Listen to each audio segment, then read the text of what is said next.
سبق نمبر 32 مطالعہ اور آموختہ۔ مطالعہ مطلب اپنے سبق میں دھیان لگانا، غور کرنا، اور آموختہ مطلب پچھلا سبق۔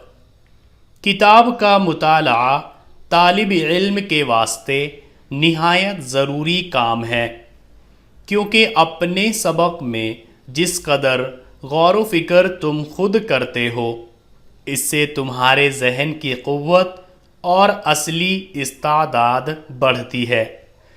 اگر تم اپنی طبیعت پر زور نہ ڈالو گے اور محض استاد کی تعلیم پر تکیہ کرو گے تو تمہارا حال ان اپاہج بچوں کا سا ہو جائے گا جو خود پاؤں چلنا نہیں سیکھتے بلکہ دوسروں کی گود میں لدے لدے پھرتے ہیں۔ بے شک ابتدا میں طالب علم کو اس بات کی طرف زیادہ توجہ کرنی چاہیے کہ جو کچھ استاد بتاتا اور سمجھاتا ہے اس کو خوب غور سے سنے اور حرف بحرف یاد رکھے۔ جو ذخیرہ استاد کی تعلیم سے تمہارے حافظے میں جمع ہو جاتا ہے اس کو ساتھ ہی ساتھ کام میں لانا شروع کرو۔ جو علم تم کو روز بروز حاصل ہوتا ہے اس کو کام میں لانے کا یہی طریقہ ہے کہ اپنے آئندہ سبق کا مطالعہ کیا کرو، یعنی اسے بغیر کسی کی مدد کے اپنے آپ پڑھو۔ اس طور سے تمہارا علم بہت جلد ترقی پائے گا۔ اگر آج 2 ہے تو کل 4 ہو جائے گا۔ شاید شروع میں یہ کام تم کو بہت دشوار اور ناگوار معلوم ہو، لیکن خبردار گھبرانا مت۔ ذرا صبر کے ساتھ اس طریقے پر عمل کرو گے تو سب مشکلیں آسان ہو جائے گی اور خود بخود تمہاری طبیعت کو کامیابی کی راہیں سوجھنے لگے گی۔ مطالعہ کرنے والوں کی کیفیت ابتدا میں ان بچوں کی سی ہوتی ہے جو گھٹنوں کے بل چلتے ہیں، پھر کھڑا ہونا سیکھتے ہیں تو گر پڑتے ہیں، لیکن وہ اپنی مشق برابر جاری رکھتے ہیں۔ آخر ایسے شہ زور، چست اور چالاک بن جاتے ہیں کہ اپنی دوڑ دھوپ کے آگے اونچے ٹیلوں اور گہری خندقوں کی بھی کچھ اصل نہیں سمجھتے۔ مطالعے کے یہ معنی نہیں کہ 1-2 بار آئندہ سبق سرسری طور پر دیکھ بھال لیا، جو سمجھ میں آیا سو آیا، باقی اس بھروسے پر چھوڑ دیا کہ استاد سے یا کسی ہوشیار ہم سبق سے دریافت کر لیں گے۔ ایسا مطالعہ بالکل ناکارہ ہے، اس سے کچھ ترقی تمہاری استعداد میں نہ ہوگی۔ اگر تمہارے منہ میں دانت ہے تو تم دوسروں کے چبائے ہوئے لقمے کے منتظر مت رہو، بلکہ خود چباؤ اور کھاؤ۔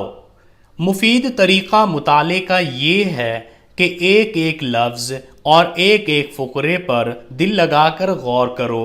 کیسی ہی خفیف بات ہو اس کو بغیر سمجھے نہ چھوڑو۔ جب تم اس اندازے سے مطالعہ کرو گے تو بعض باتیں ایسی پاؤ گے جو پہلے سے تمہارے ذہن میں موجود ہے۔ ان پر غور کرنے سے تمہاری یادداشت تازہ اور پختہ ہو جائے گی۔ بعض باتیں تمہاری نظر سے ایسی گزرے گی جو تمہاری جانی ہوئی باتوں سے ملتی جلتی ہے۔ ان کو تم تھوڑے تأمل اور فکر سے سمجھ سکو گے۔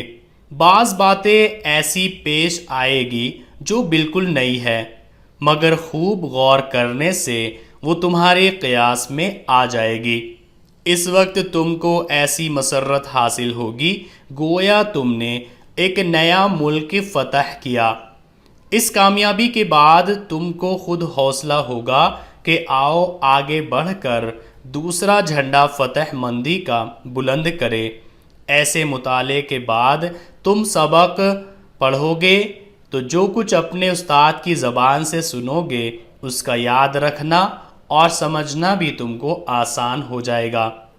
مطالعے کے لیے ایک خاص وقت مقرر کرو تنہا جگہ میں بیٹھو جہاں کوئی غل مچانے والا یا بات کرنے والا نہ ہو، نہ کوئی کھیل تماشے کی چیز سامنے ہو جس کے سبب سے تمہارا دھیان نہ بٹے۔ چلا چلا کر پڑھنے یا گنگنانے کی عادت نہ ڈالو، بلکہ ہمیشہ چپ چاپ مطالعہ کیا کرو تاکہ غور و فکر میں خلل نہ پڑے۔ کتاب پر جھک کر مطالعہ کرنا جسم کے لیے مضر ہے۔ یا تو سیدھے بیٹھو اور اگر ہو سکے تو چہل قدمی کرتے ہوئے کتاب دیکھا کرو۔ اگر کتاب کے مطالعے سے طبیعت اکتا جائے تو فوراً کام تبدیل کر دو اور کوئی دوسری کتاب یا دوسرا مضمون اختیار کرو۔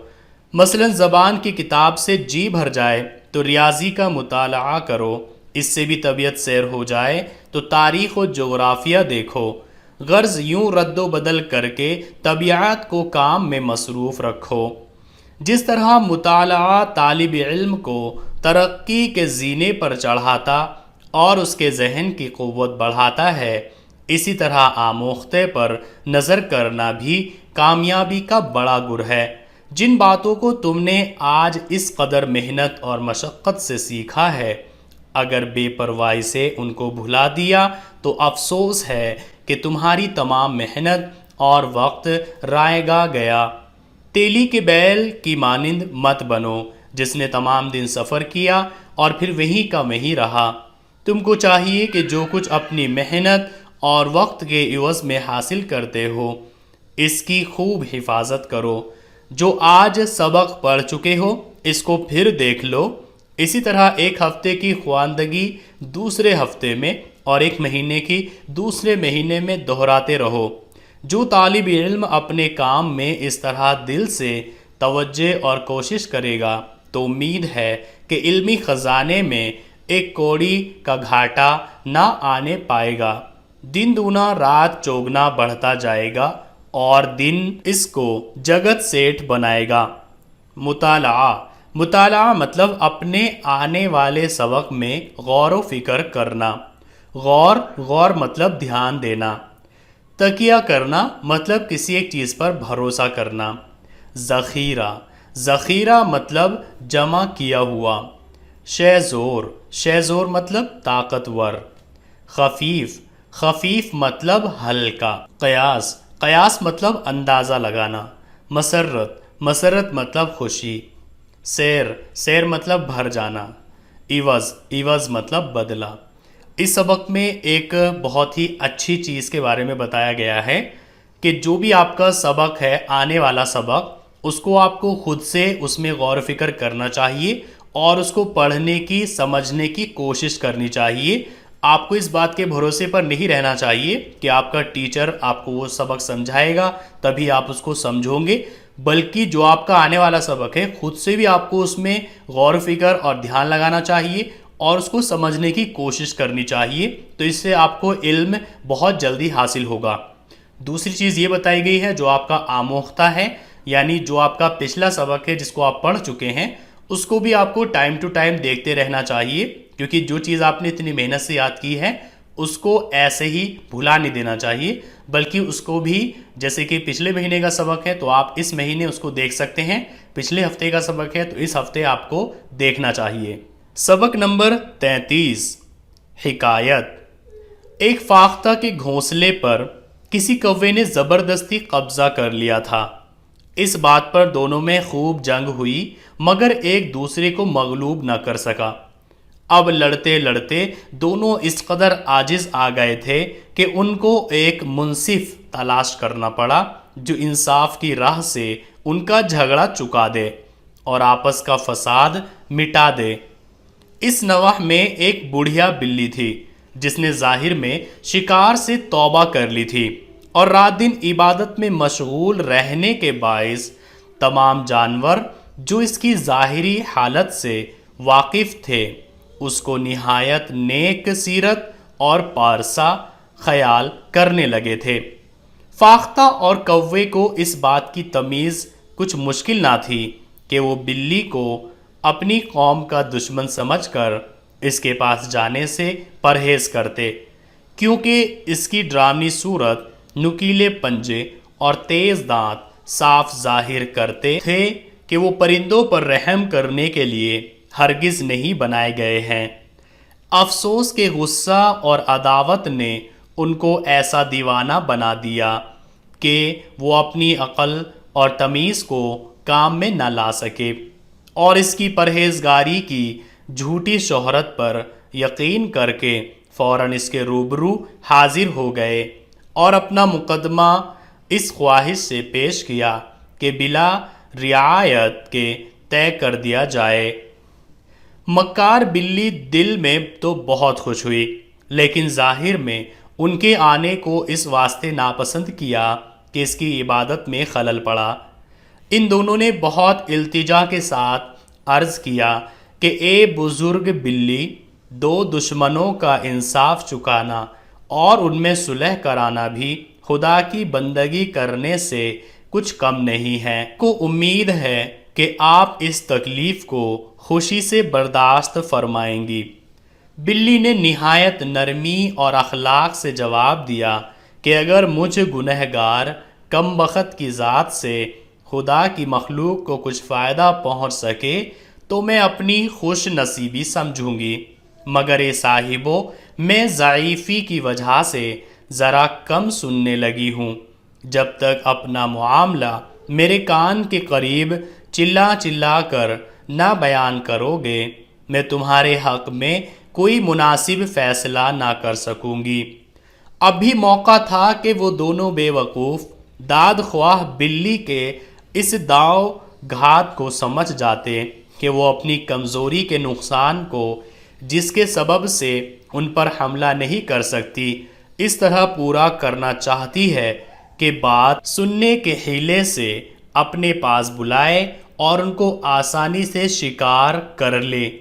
ان کی سمجھ بوجھ پر اس وقت ایسا پردہ غصے نے ڈال دیا تھا کہ انہوں نے کچھ بھی انجام کی فکر نہ کی، اور جو بازو قدرت نے ان کو اس غرض سے عنایت فرمائے تھے کہ وہ ہوا میں اڑ کر اپنے دشمنوں سے محفوظ رہے، وہ انہی بازوؤں کے وسیلے سے اپنے جانی دشمن کے بغل میں جا بیٹھے۔ نہایت حلم اور بردباری کے ساتھ بلی نے اپنا سر جھکا لیا اور خوب غور و توجہ کے ساتھ دونوں کی تقریر سنی۔ اس کے بھولے چہرے اور ادھ کھلی آنکھوں سے ایسا معلوم ہوتا تھا کہ وہ ان کے معاملے میں غور کر رہی ہے۔ اب عنقریب اخیر حکم سنانے والی ہے۔ اب تم خود قیاس کر سکتے ہو کہ ایک بلی کی عدالت سے دو پرندوں کے حق میں کیا حکم صادر ہو سکتا ہے۔ بے شک وہ ان دونوں غافل دشمنوں کی موت تھی جو یکایک بلی کے ایک ہی جھپٹے میں آ پہنچی اور ان کو فرصت بھی نہ دی کہ اپنی غلطی سے واقف ہو سکے۔ مغلوب مطلب غلبہ پایا ہوا، مطلب کسی کو ہرا دینا۔ منصف مطلب انصاف کرنے والا۔ فساد مطلب جھگڑا۔ نواح مطلب پڑوس۔ عبادت آپ سمجھتے ہیں پوجا کرنا۔ سیرت مطلب عادت۔ پارسا مطلب بہت نیک۔ عداوت مطلب دشمنی۔ رعایت مطلب چھوٹ دینا۔ اخلاق مطلب ہیبٹس۔ داد خواہ مطلب تعریف پانے والا۔ حیلہ مطلب بہانہ۔ علم مطلب جانکاری۔ عنقریب مطلب بہت پاس۔ فرصت مطلب ٹائم، موقع۔